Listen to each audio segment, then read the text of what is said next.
Good afternoon, folks. Thanks for being here. Earlier today, the November jobs report was released, and it was grim. It shows an economy that's stalling, and we remain in the midst of one of the worst economic and job crises in modern history.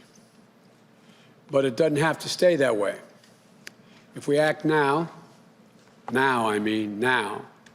we can begin to regain momentum and start to build back a better future. There's no time to lose.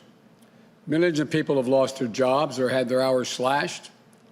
They've lost their health insurance or are in danger of losing their health insurance. 1 in every 6 renters is behind in rent. 1 in 4 small businesses can't keep their doors open. And there's a growing gap in Black and Latino unemployment, and the gap remains much too large. And it's deeply troubling that last month's drop in overall unemployment was driven by people who were dropping out of the job market, not because more people were being hired, dropping out of the job market altogether. They've lost hope of finding a job, or they're taking full-time caregiving responsibilities as child centers remain closed and their children learn remotely. Over the past 3 months, 2.3 million more people are long-term unemployed, meaning for 23 weeks or more. By far the largest increase on record. This is a dire jobs report. It's a snapshot, I might remind you, up to mid-November. Before the surge in COVID cases many predicted, and the deaths rise that we've seen in December as we head into a very dark winter ahead. For example, since October, cities are down 21,000 educators, just as schools need more help in fighting against the pandemic. A couple of days ago, I spoke with a school crossing guard, a server, a restaurant owner, and a stagehand. Good people, honorable people, decent, hard-working Americans from across the country. It reminded me of my dad, who lost his job in Scranton and eventually moved our family to Delaware, just outside of Wilmington, a place called Claymont. He used to say, you've heard me say it before, Joey, I don't expect the government to solve my problems, but I expect them at least to understand my problems. The folks I'm talking about, the folks out there aren't looking for a handout. They just need help. They're in trouble through no fault of their own. Nothing they did caused them to have hours cut or lose their job or drop out of the market. What they need us to understand. We're in a crisis. We need to come together as a nation. We need the Congress to act and act now. If Congress and President Trump fail to act by the end of December, 12 million Americans will lose their unemployment benefits they rely on. Merry Christmas. The unemployment benefits allowing them to keep food on the table, to keep the lights on and the heat on, pay their bills. Emergency paid leave will end. The moratorium on evictions will expire. States will lose the vital tools they need to pay for COVID testing and public health. Put yourselves in that position, anybody listening. Laying awake at night wondering what's going to happen tomorrow. It's going to be harder for states to keep children and educators safe in schools, to try to provide assistance to keep small businesses alive. States and cities are already facing large budget shortfalls this year, again through no fault of their own. They've already laid off more than 1 million workers, even more teachers, firefighters, cops will lose their jobs unless federal government steps up now.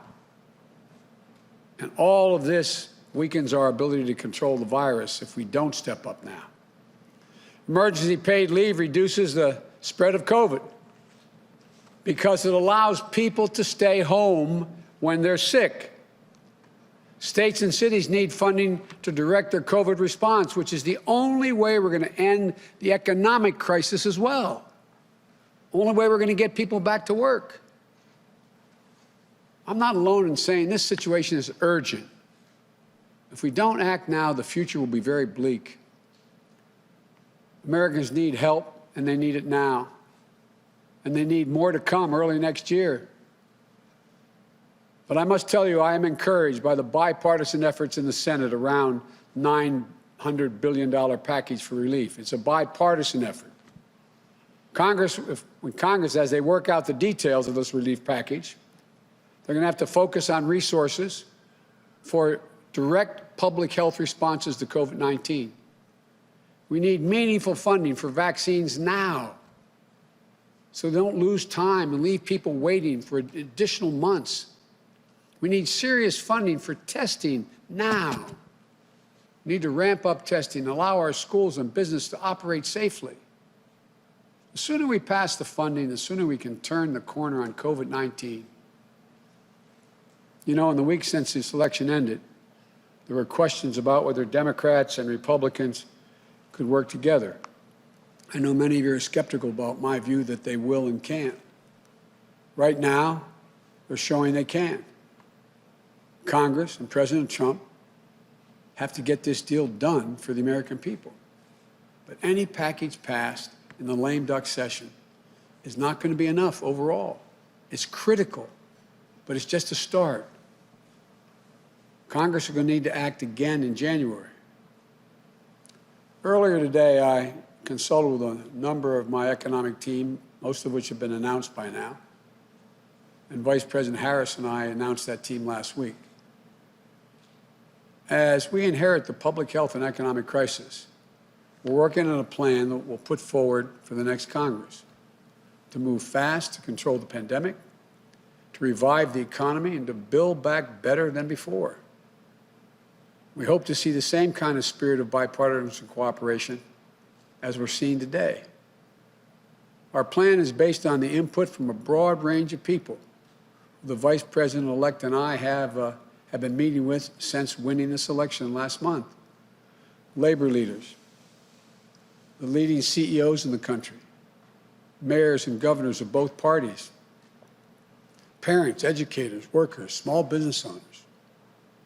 There's a consensus that as we battle COVID-19, we have to make sure that businesses and workers have the tools, the resources, and the guidance and the health and safety standards to keep businesses and schools open safely.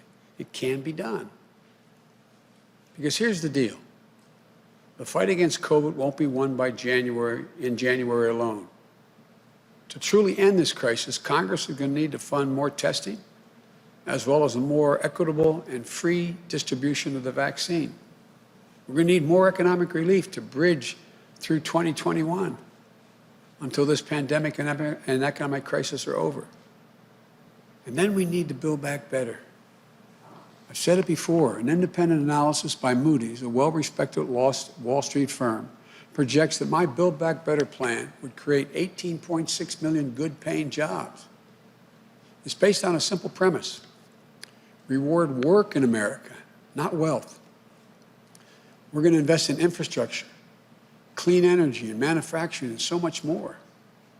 We'll create millions of good-paying American jobs and get the job market back on the path to full employment. This will raise incomes, reduce drug prices, advance racial equity across the economy, and restore the backbone of this country, the middle class. Look, the bottom line, it's essential we provide immediate relief for working families and businesses now. Not just help them get on the other side of this painful crisis, but to avoid a much broader economic cost due to long-term unemployment and businesses failing. By acting now, even with deficit financing, we can add to growth in the near future. In fact, economic research shows that with conditions like the crisis today, especially with such low interest rates, not taking action, the action I'm proposing, will hurt the economy, scar the workforce, reduce growth, and add to the national debt. Look, I know times are tough. The challenges are daunting. But I know we can do this. We can create an economic recovery for all, for everybody. We can move from crisis to recovery and to resurgence. For Lord's sake, this is the United States of America. We've done it before, and we'll do it again. We will, I promise you. So I thank the bipartisan group that's trying to put something together right now. We're going to need more bipartisanship as we move on. God bless you guys and women are doing this. God bless our country, and may God protect our troops. I'll stop there, and I'll be happy to take some questions.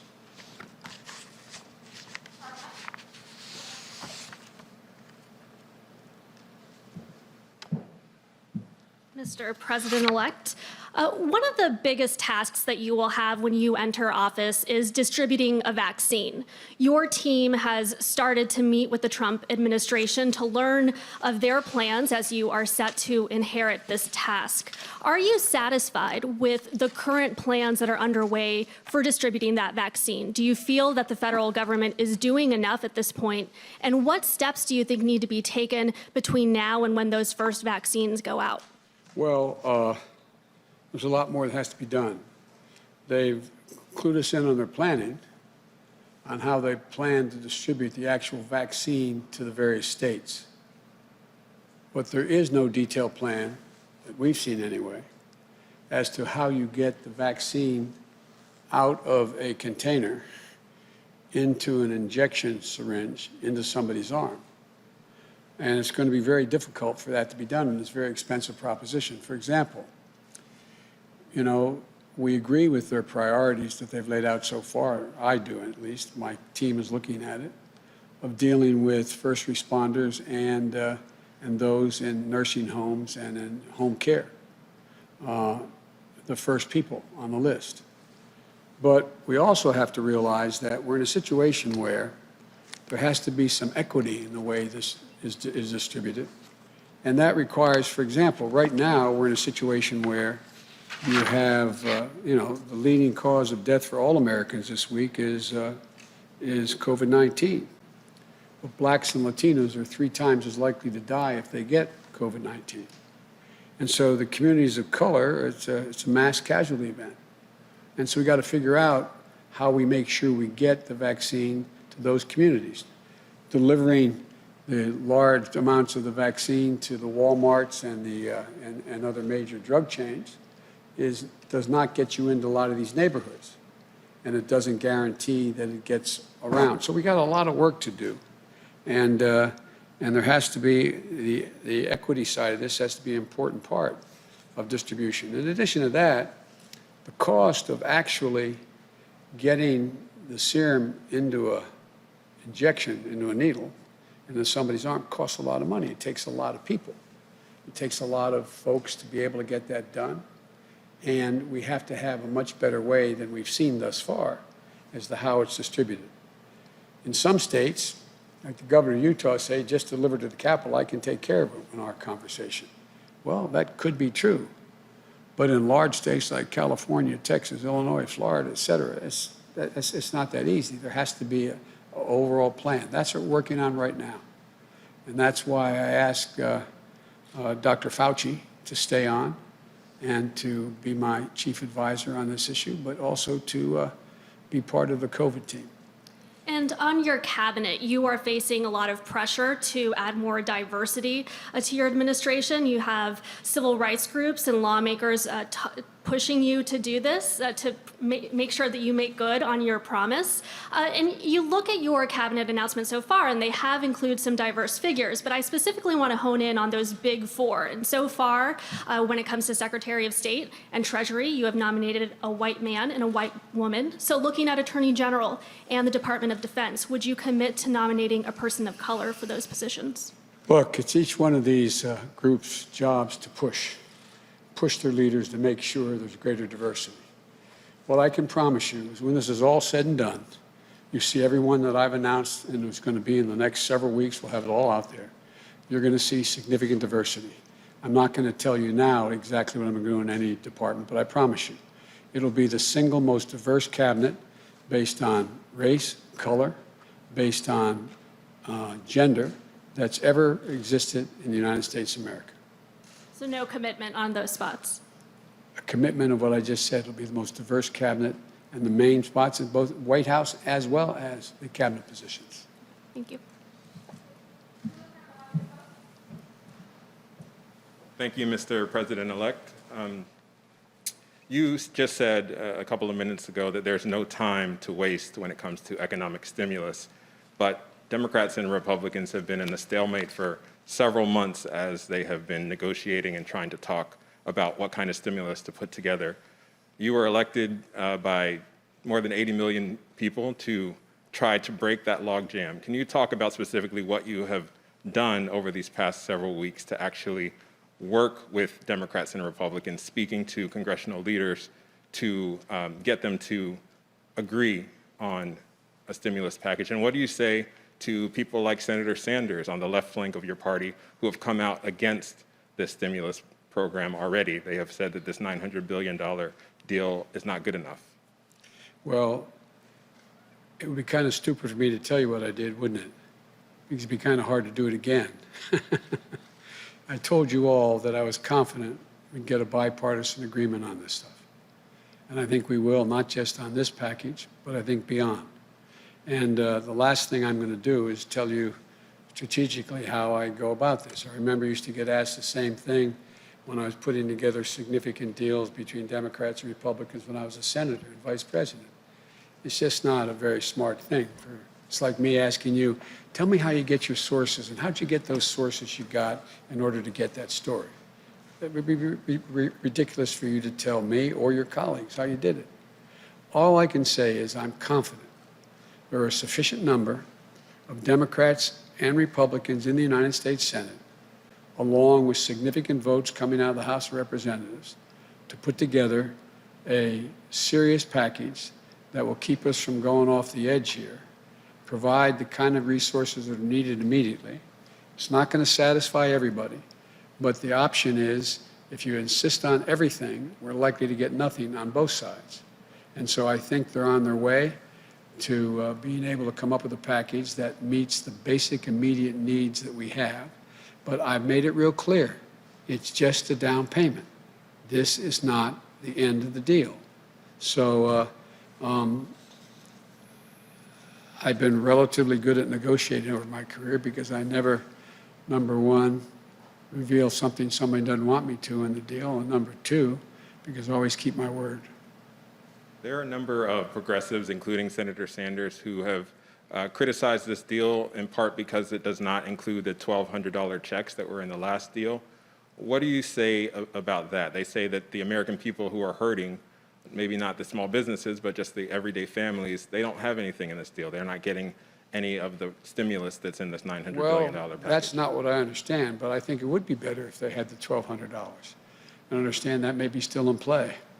But I'm not going to comment on the specific details. The whole purpose of this is we've got to make sure people aren't thrown out of their apartments, lose their homes, are able to have unemployment insurance they can continue to feed their families on as we grow back the economy, be in a position where we provide for help to localities so they're not continuing to lay off school teachers and firefighters, et cetera, first responders, and to make sure we're in a position that we're able to generate the kind of growth that is a consequence of this by allowing, it costs a lot of money to keep schools and businesses open. On the COVID side of the equation, they're all pieces should be in it. There's much more. If I were writing it, I think the proposal that, quite frankly, the HEROES Act that the House passed, that's what I would support. But, this is a democracy, and there are, you've got to find a sweet spot where you have enough people willing to move in a direction that gets us a long way down the road, but isn't the whole answer. Thank you. Thank you.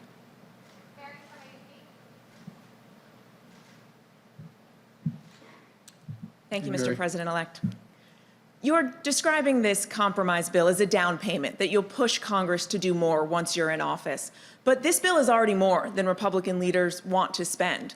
What if this isn't a down payment? What if this bill is it? What are your options then to get Americans additional relief? I never start off thinking that way. I always start off believing we can get it done. We'll get it done. But it's been more than 6 months this fight has been going on. Mitch McConnell still hasn't even signed off yet on this compromise bill. What makes you so confident that you will be able to get Republicans to go big once you're in office? Well, because the country's going to be in dire, dire, dire straits if they don't. Have you reached out to Leader McConnell? Have the two of you spoken yet? We'll be in dire trouble if we don't get cooperation. I believe we will. Thank you.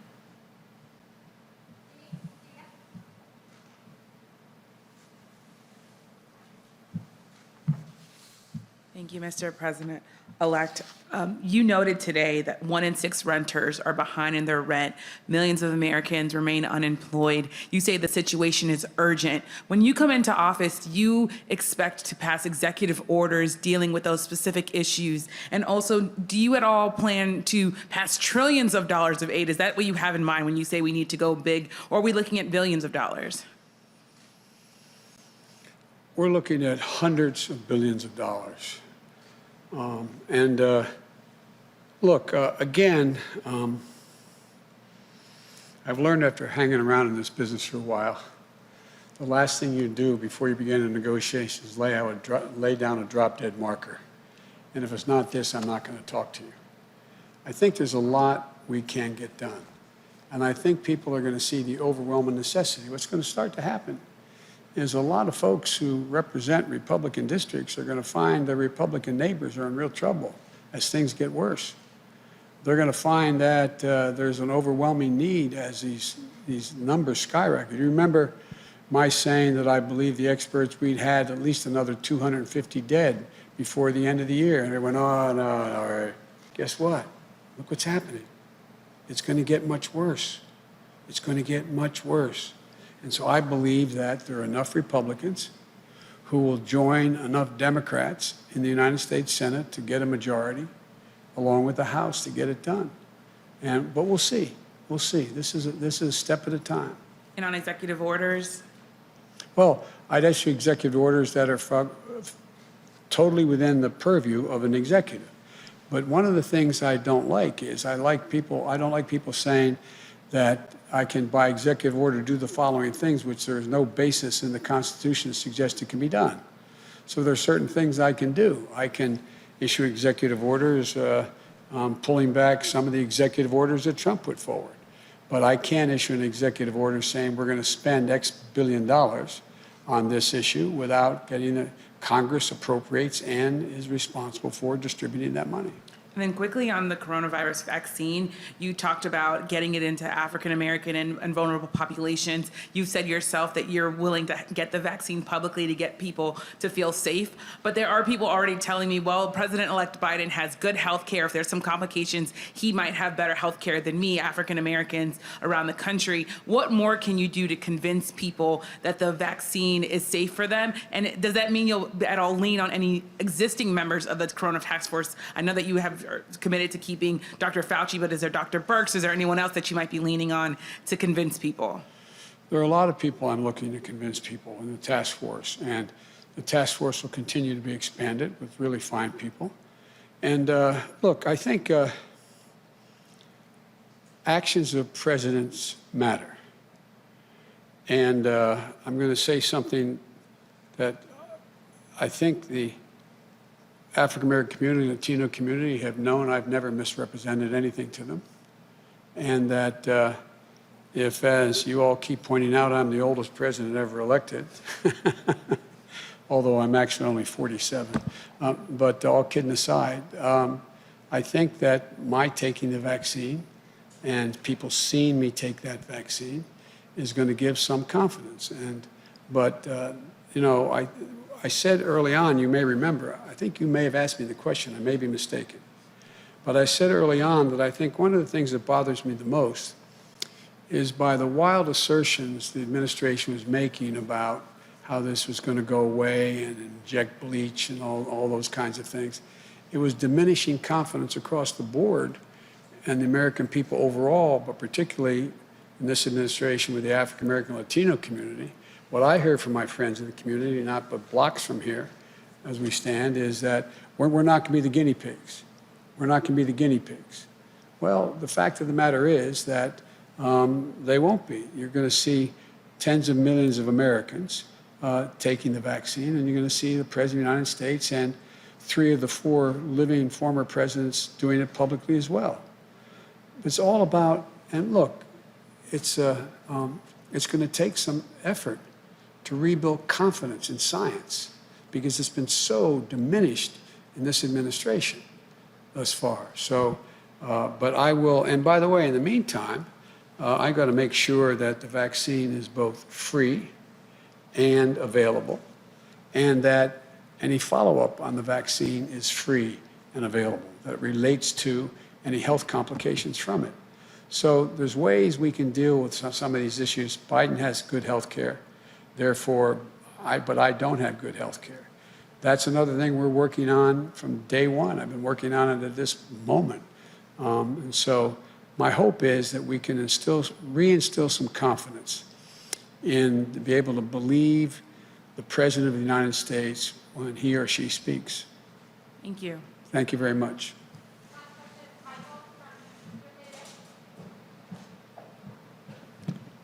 Thank you, Mr. President-elect. A lot of people are wondering what your inauguration is going to look like, considering So am I. considering that we are still in the middle of the coronavirus pandemic. So I would like to hear what you envision for the inauguration. Do you expect a scaled-down event?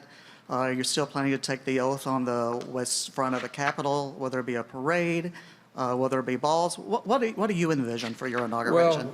Well, first and foremost thing is we're going to follow, again, the science and the recommendation of the experts on keeping people safe. So it is highly unlikely there'll be 1 million people on the mall going all the way down to the memorial. I think we'll see. We're in discussion with the House leadership and the Senate leadership as to what they plan for the inauguration, particularly those 200,000 spots they control. But I think you're going to see something that's closer to what the convention was like than the typical inauguration. First and foremost, and my objective is to keep America safe, but still allow people to celebrate and see one another celebrating. And so we're in consultation. My team is in consultation with folks who help us put on the convention, as well as with our colleagues, Republican and Democratic colleagues, in charge of the inauguration.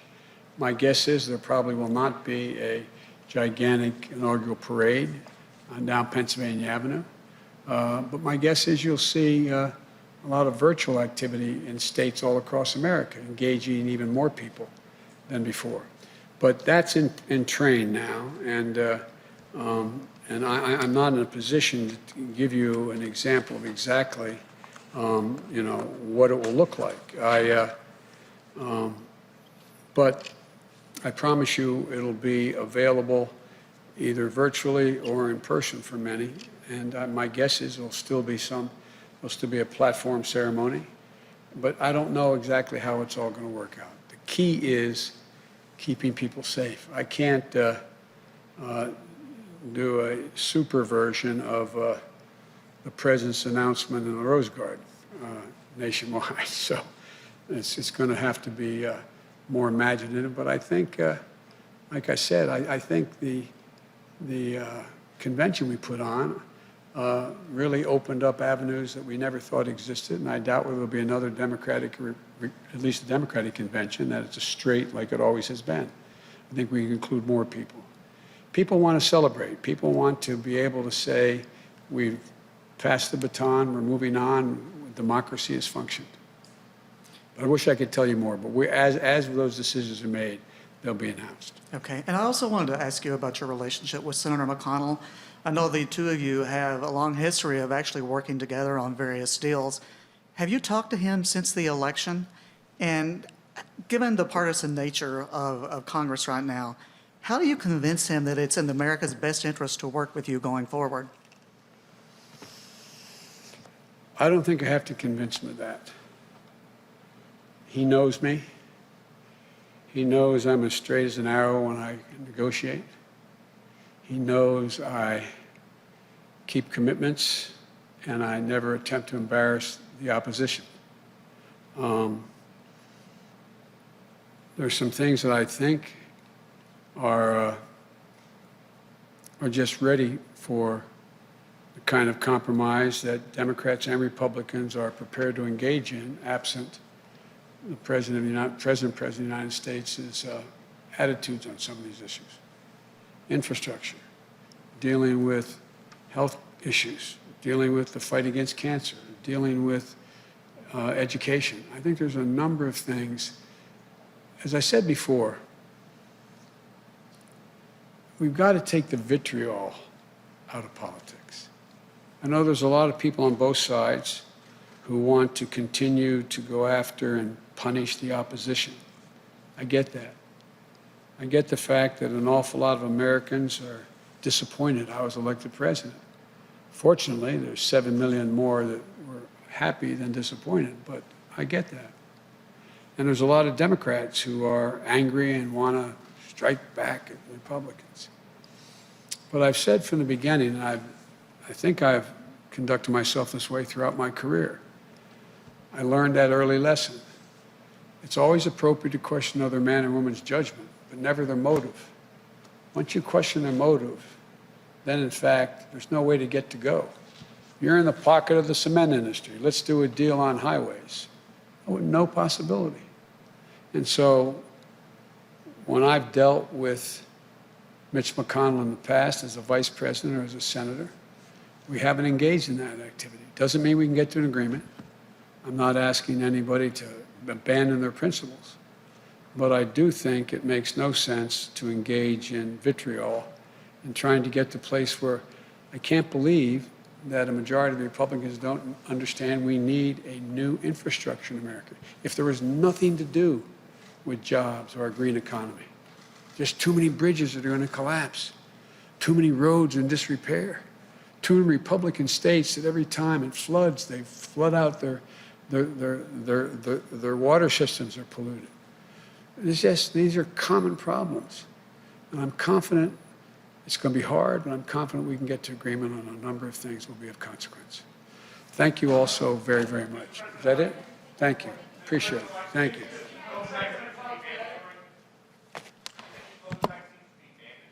No, I don't think it should be mandatory. I wouldn't demand to be mandatory, but I would do everything in my power, just like I don't think masks have to be made mandatory nationwide. I'll do everything in my power as the President of the United States to encourage people to do the right thing, and when they do it, demonstrate that it matters. That's why I said in my inaugural speech, I'm going to ask people to commit for 100 days to wear a mask. Not because I'm asking it for any reason to punish. This is not a political issue. It's become one. But if people do it for 100 days, in the middle of what will be still a raging crisis, and the vaccine is able to be distributed, they're going to see deaths drop off the edge. They're going to see hundreds of thousands of people not getting sick. And my hope is they'll be then inclined to say, okay, it's worth the patriotic duty to go ahead and protect other people. Thank you all so very much. Thank you.